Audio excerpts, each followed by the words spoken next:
Peut-être une nouvelle attaque à l'arme chimique en Syrie. À Alep, une centaine de personnes ont été hospitalisées avec des symptômes qui ressemblent à une attaque au chlore. La deuxième ville de Syrie a été reprise par le régime il y a 2 ans, mais des quartiers périphériques sont contrôlés par la coalition rebelle du Front National de Libération. Damas accuse ces rebelles d'avoir mené cette attaque chimique. Ces derniers dénoncent une machination. Ils ont été bombardés par les Russes. Pour plus de précisions, direction Beyrouth et notre correspondante Marguerite Silve. Marguerite, bonjour. Quelles sont les dernières informations dont vous disposez ? Bien, écoutez, selon des sources russes et syriennes, mais aussi l'OSDH, des rebelles ont tiré des obus chargés de chlore sur les quartiers ouest d'Alep. La Russie a dénoncé l'action de groupes terroristes depuis des zones contrôlées par les rebelles et les djihadistes, des accusations démenties par les rebelles qui ont à leur tour accusé le régime de Damas. Moscou parle de 46 personnes hospitalisées pour des cas de suffocation. Damas et l'OSDH parlent, eux, d'une centaine de victimes. La Russie a donc mené hier en représailles des frappes contre des positions de rebelles syriens, une première depuis la conclusion de la trêve du 17 septembre dernier.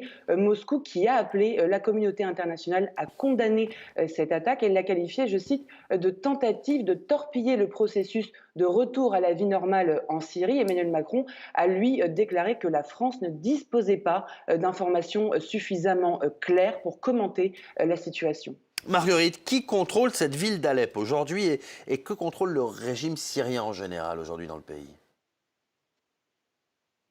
Oui, alors c'est vrai qu'on n'en parle plus beaucoup depuis quelques semaines, mais depuis en fait l'accord russo-turc du 17 septembre dernier qui avait instauré cette zone démilitarisée à Idlib, la situation était gelée sur plusieurs fronts. Elle avait permis le retrait des armes lourdes, mais les djihadistes, eux, avaient refusé d'évacuer la zone tampon. Malgré ça, un calme relatif s'était instauré. Depuis quelques semaines, en revanche, on assiste à des accrochages qui se sont intensifiés entre l'armée syrienne et les groupes radicaux qui ont refusé de se retirer. Alors aujourd'hui, la ville d'Alep, elle est entièrement contrôlée par le gouvernement syrien.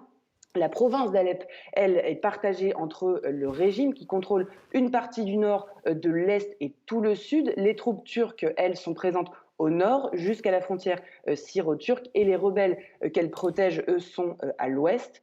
Ces derniers jours, l'armée syrienne a également repris le dernier fief de l'organisation État islamique dans le sud, et elle contrôle désormais l'intégralité de cette région pour la première fois depuis 2011. Le gouvernement syrien, aujourd'hui, contrôle entre 60 et 65% du territoire, alors qu'au pire moment de la guerre, il n'en contrôlait que 15%.